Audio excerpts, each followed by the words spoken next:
రాయాలి ఎఫ్ఐఆర్లో. ఆంధ్రజ్యోతి హరిగారి కంప్లైంట్ ఇస్తే హరిగారు ఇచ్చాను రాయాలి, రమణ గారు కంప్లైంట్ ఇస్తే ఈటీవీ రమణ గారు అది అంత కుక్కుడు కేసు అన్నది. ఇది ఒక ఎగ్జాంపుల్. రెండోది వచ్చేసరికి కంప్లైంట్ ఇచ్చినప్పుడు ఎక్కడ చంద్రబాబు నాయుడు గారి పేరు లేదు,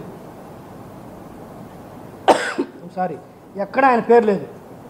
పోనీ కంప్లైంట్ అన్న బేసిక్ సరిగా ఉందంటే అది లేదు.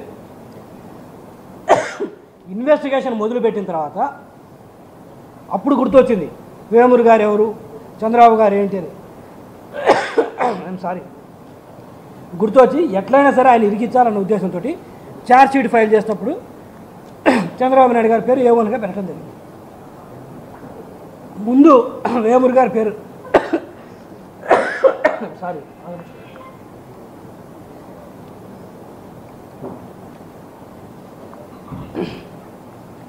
ముందేమో A1కి ఏమో వేమూరు గారిని పెట్టారు, ఏది ఫైల్ ఎఫ్ఐఆర్ చేసినప్పుడు. తర్వాత కేవలం చంద్రబాబు నాయుడు గారిని ఇరికించడం కోసము ఛార్జ్ షీట్ వేసేటప్పుడు ఈయన పేరు మార్చి ఈయన A1కి తీసేసి ఆయన A1కి పెట్టి ఈయన A2గా మార్చారు. పోనీ ఇంత ఫైల్ చేసి ఛార్జ్ షీట్ అయిందా అంటే కోర్టు రిజెక్ట్ చేసింది ఆ ఛార్జ్ షీట్ని. మీరు కరెక్ట్గా చేస్తే ఛార్జ్ షీట్ని కోర్టులు ఎందుకు కాగ్నిజెన్స్లో తీసుకో, ఆనరబుల్ కోర్ట్స్ ఛార్జ్ షీట్ని రిజెక్ట్ చేశారు. ఇది ఇష్యూ. అయితే నిన్న సాక్షిలో రాస్తాడు, అబద్ధపు వాంగ్మూలం చెప్పించి ఆ ఆడిట్ నివేదికను తొక్కిపెట్టంట. అంటే వీళ్ళ ఉద్దేశం ఏంటంటే నాడు ఆఫీసర్స్ మొత్తం రిపోర్ట్స్ ఇస్తే ఇప్పుడు ఈ గవర్నమెంట్ వచ్చిన తర్వాత, నేను పేర్లు చెప్పదలుచుకోలేదు, ఆ ఆఫీసర్స్కి మేము మంచి పోస్టింగ్ ఇచ్చి మేము ఆ రోజు ఇచ్చిన వాంగ్మూలాన్ని రివర్సల్ చేశామని చెప్పేసి పత్రికలో రాయడం జరిగింది. నేను అడుగుతున్నాను ఈరోజు ఐఏఎస్లు కావచ్చు, సారీ ఈరోజు ఐఏఎస్ ఆఫీసర్సు, ఐపీఎస్ ఆఫీసర్సు మొత్తం 2019-24 మధ్యలో పనిచేస్తున్నారు.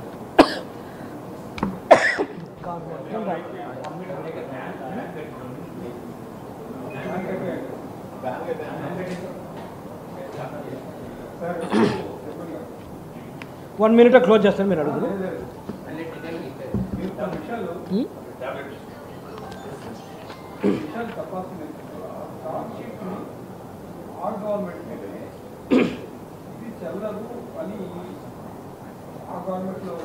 చెప్తున్నా వస్తున్నా దానికే వస్తున్నా. సో ఛార్జ్ షీట్ని ఫైల్ చేస్తే ఆనరబుల్ కోర్ట్స్ ఆ రోజు సరిగా చేయలేదని చెప్పేసి రిజెక్ట్ చేయడం జరిగింది. మీరు అన్నట్టు మేమేదో ఇన్ఫ్లుయెన్స్ చేస్తే మీ గవర్నమెంటే కదా ఆ రోజు ఉన్నది, మీ సిఐడి వాళ్ళే కదా ఫైల్ చేసిన ఛార్జ్ షీట్ను, పీపీలు అందరు మీ వాళ్ళే కదా ఉన్నది ఆ రోజు. మరి ఎందుకు రిజెక్ట్ అయింది? ఈరోజు మేము తొక్కిపెట్టామని రాస్తున్నాం. సో తొక్కిపెట్టడం ఏంది? ఈరోజు ఉన్న ఐఏఎస్లో ఐపీఎస్లోకి 2019-24 మధ్యలో చేసిన వాళ్ళు కదా వీళ్ళందరూ. ఒకరిద్దరు దీంట్లో సాక్ష్యాలు చెప్పిన వాళ్ళైనా ఆ రోజున ఆఫీసర్స్ మొత్తానికి పోస్టింగ్లు ఇచ్చాం కదా ఈరోజు మేము. ఎవరికి ఇవ్వలేదు చెప్పండి పోస్టింగ్స్? మీడియా వాళ్ళు కూడా రాయడం జరిగింది, ఆ రోజు చంద్రబాబు నాయుడు గారికి వ్యతిరేకం చేసిన ఆఫీసర్స్ కూడా పోస్టింగ్లు ఇవ్వడం జరిగిందని. మరి ఏదో ఒకరిద్దరు ఆఫీసర్స్గా పోస్టింగ్ ఇచ్చినట్టు మిగతా వాళ్ళు ఇవ్వనట్టుగా చెప్తాను కదా. అందరికి ఇచ్చాం కదా పోస్టింగ్స్, ఎవరికి ఇవ్వలేదు అంటే మీ దాకా వచ్చేసేళ్ళకి వాళ్ళకేదో పోస్టింగ్ ఇచ్చామంట ఇంకోటి.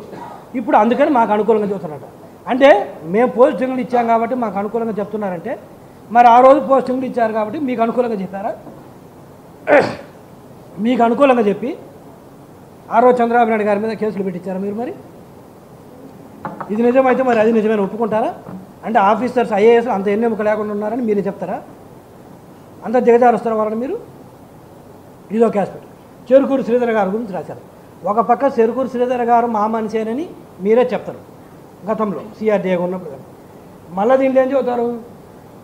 మేము ఆయన భయపెట్టి లొంగ తీసుకున్నామంట. అతను మా మనిషి అయినప్పుడు మళ్ళీ మేము భయపెట్టి లొంగ తీసుకోవాల్సిన అవసరం ఏంటి?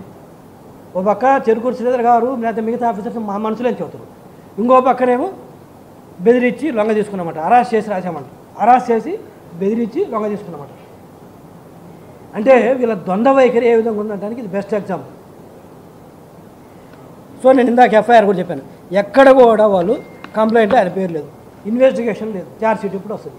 కంప్లైంట్ ఇచ్చింది ఒకళ్ళు, ఎఫ్ఐఆర్లో రాసిన పేరు ఒకరు, చైర్మన్ కంప్లైంట్ ఇస్తాడు, కంప్లైంట్ ఇచ్చినట్టుగా ఎండీ ఇచ్చినాడని రాస్తాడు. అంటే ఆ రోజు ఎండీ చైర్మన్ కూడా ఏ స్థాయిలో సహకరించారంటే బెస్ట్ ఎగ్జాంపుల్ ఇది. అంటే ఇంత నీతి మారినట్టుగా సాక్షి ఈరోజు అది ప్రతిపక్షంలో ఉన్నా కూడా 11 సీట్లు పడిపోయినా కూడా ఇంకా ఏమాత్రం లేకుండా ఇంకా ఏదో జరిగిపోయినట్టుగా కొంపలు మునిగిపోయినట్టుగా రాస్తున్నారు. నేను చెప్తాను ఈరోజు పవిత్ర కన్స్ట్రక్షన్, మళ్ళీ నేను చెప్తాను దాని మీద సపరేట్ ప్రెస్ మీట్ పెడతాను. పవిత్ర కన్స్ట్రక్షన్ చెప్పిన దాదాపు 100 కోట్ల పైన వర్కులు ఆ రోజు ఉన్న మసూదన్ రెడ్డి గారు ఎండి గారు సొంత వాళ్ళ ఇంట్లో వాళ్ళకి ఇచ్చాడు. ఎట్లా ఇస్తారండి? కాన్ఫ్లిక్ట్ ఆఫ్ ఇంట్రెస్ట్ రాదా? సొంత బ్రదర్స్కి ఇచ్చాడు. నేను మళ్ళీ దాని మీద డీటెయిల్గా చెప్తాను. అది బెనిఫిట్ చేయడం అంటే, అది కాన్ఫ్లిక్ట్ ఆఫ్ ఇంట్రెస్ట్ అంటే. ఒక కులంలోనో ఒక మతంలోనో వస్తే అది ఎవడేం చేస్తుంది? ఆ రోజు ఉన్న మసూదన్ రెడ్డి గారు ఇంట్లో వాళ్ళకి ఇచ్చాడు. ఒకటిగా చాలా కంపెనీలు ఇచ్చాడు. అందులో పవిత్ర కన్స్ట్రక్షన్స్ ఒకటి. 100 కోట్ల పైగా ఇచ్చాడు. టెండర్స్ ఇచ్చేసి వర్క్ చేయించుకున్నాడు, సప్లై చేయడం జరిగింది. మెటీరియల్స్ మొత్తం ఇష్టం వచ్చినట్టుగా పేమెంట్ చేశారు. మరి అది కదా ఈ కేసులు, అవి కదా ఇచ్చుకోవడం అంటే, లబ్ధి చేసుకోవడం అంటే. ఇదే లబ్ధి చేయడం అంటే, అదే లబ్ధి చేయడం అంటే. మరి జగన్మోహన్ రెడ్డి గారు ఏం సమాధానం చెప్తారు దానికి? పెట్టమంటారు దాని మీద కేసు? పెట్టమంటే నేను పెడతాను కూడా గ్యారంటీగా. అలాంటి కంపెనీలు బయటికి తీస్తాను. నేను ఉన్నాయి, వర్క్ చేస్తున్నాను. ఎందుకంటే ప్రాపర్ వీళ్ళ మాదిరి అడ్డగోలుగా రాలేం కదా. అది కూడా త్వరలో తీసుకొచ్చి చెప్తాను.